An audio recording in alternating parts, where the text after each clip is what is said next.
After a few days of letting Heavensward settle in my mind, I've decided to finally sit down and talk about my experience as one of the sprouts of 2021.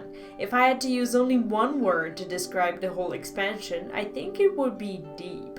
The depth of the story, the game design, and my own feelings that got poked into while playing is something that I feel the need to talk about even before beginning the review. This video is an expansion of a sort, as I did a Realm Reborn review as well, where I touched on some more general things apart from the core game, like the community, the relationship between players and devs, and a lot more. If you're interested in these things as well, you can check out the previous video, and rest assured that both of them are free from any story spoilers. If you don't want to see any game footage whatsoever, it's also a good idea to alt-tab and just listen. Oh, and I'm sorry for the voice that sounds like I cried a whole river. I'm going through a tiny cold, but I'll live and hopefully won't annoy you all the way. My name is Ivona from momsden.com, and if we haven't met yet, subbing is a good idea. I make simple guides for classes, dungeons, raids, and collectibles you'll enjoy if you're a fan of easy in-game wins. I currently cover all things Final Fantasy XIV, and I also live stream on this channel quite a bit. If you're looking for a great MMO community, drop by the chat and say hi to us. As it goes with Final Fantasy XIV, the first order of business is the story, and I'll give it a blasting 10 out of 10. Loving the Heavensward story is almost cliché, but I can't help myself, as the storyline has been shifting me from laughing to crying and everything in between. I didn't think I could actually feel so invested, as I didn't think I cared half as much about some of the characters as I now know I do, which only goes to show that the game seems to know the player better than they do themselves. I'm a rather curious quester, and I tend to ask a lot of questions with both my inside and outside voices, and almost every single one of them is either answered in a few clicks or marked as a call for spoilers by my chat, and I have the absolute faith that all will be known in due time. I've actually just returned from my holiday, and the amount of times I've thought about the Heavensward story that I finished before leaving is too embarrassing to talk about. All in all, it is a masterpiece. When it comes to character growth, I'm giving it another 10 out of 10, mostly because everyone has somehow managed to grow out of who they used to be and turn into someone completely new, different, but with the familiar flair from the Realm Reborn we've cherished ever since.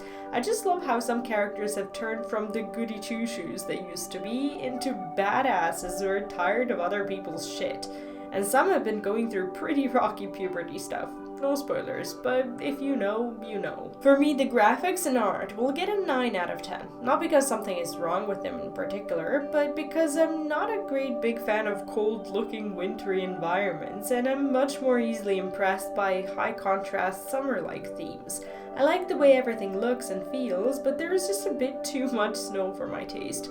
And Raban has still got his horrible low poly blanket I just can't seem to ignore every time he's around.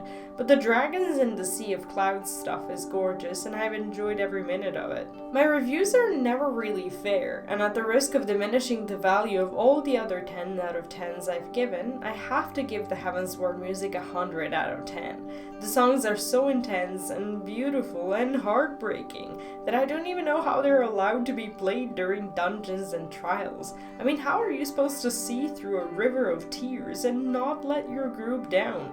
I just don't know, man. The soundtracks are so good it's not even real, and the fact that you get them as quest rewards and not through some bullshit store thing is just so nice. When it comes to the dungeons, I'll give them a 9 out of 10 after doing most of them on hard.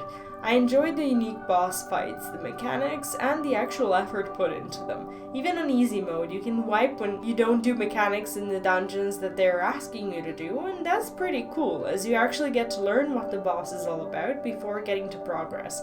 I enjoyed the Great Gubal Library and the Vault, of course, as the two most unique ones in my opinion. And for everyone who said that the boss fights get better and better, you were right. I don't say that a lot, so enjoy it. The trials, on the other hand, are an 8 out of 10 for me.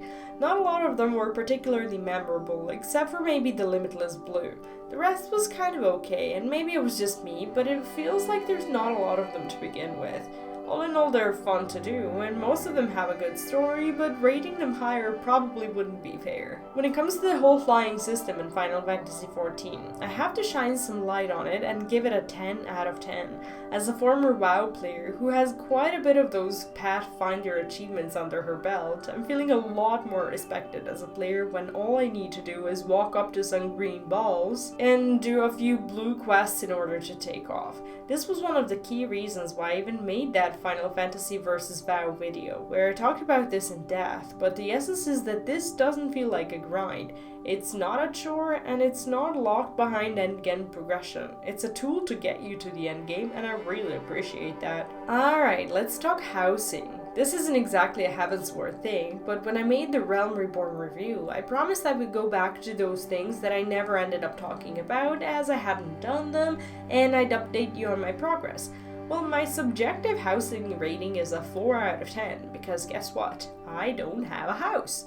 I've been trying to get one for weeks now, and the fact that standing in front of these damn signs is taking me away from what I actually want to do in the game is infuriating. I'm hoping to one day have a home, hopefully sooner than later, but I'm not letting it take over my life. On the bright side, I have made some new friends while standing there pointlessly clicking at play cards, and that's pretty much the 4 positive marks I had to give. When it comes to the post-Heavensward patches, the Dragonsong War, I think those ones took the cake and all the candles. The core of the expansion is fine, but the real juice is what comes after. The Dragonsong War is a 10 out of 10 from all the aspects. Each patch gives the expansion a separate kind of flavor, and each one leaves you mind blown, one way or another, and that's why I had to mark them separately. My review isn't as full as I'd like it to be, but I will be starting Stormblood today, and I wanted to get this video out while the memory of Heavensward is still fresh in my mind. There are some things I didn't get to do, like complete the alliance raids, do the wondrous tales as much as I'd like to, Fantasia myself into Aura, try out the feast, play Dark Knight, Astrologian or Machinist, or find out what in world Heaven or High is. I'll hopefully be adding these sections in the later reviews, or I might just end up forming a huge bucket list of stuff I didn't get to do while completing the MSQ and do another video on that. For now though, this is going to be it. Let me know in the comments what you thought about Heavensward if you played through it. Spoiler free of course, so we don't accidentally enrage some inconspicuous soul who reads them. Huge thanks to everyone supporting this channel, as you're the very reason why I get to do this full time and worry a lot less about, well, pretty much everything I usually worry about. I'll see you in Stormblood and in my next video. Bye bye.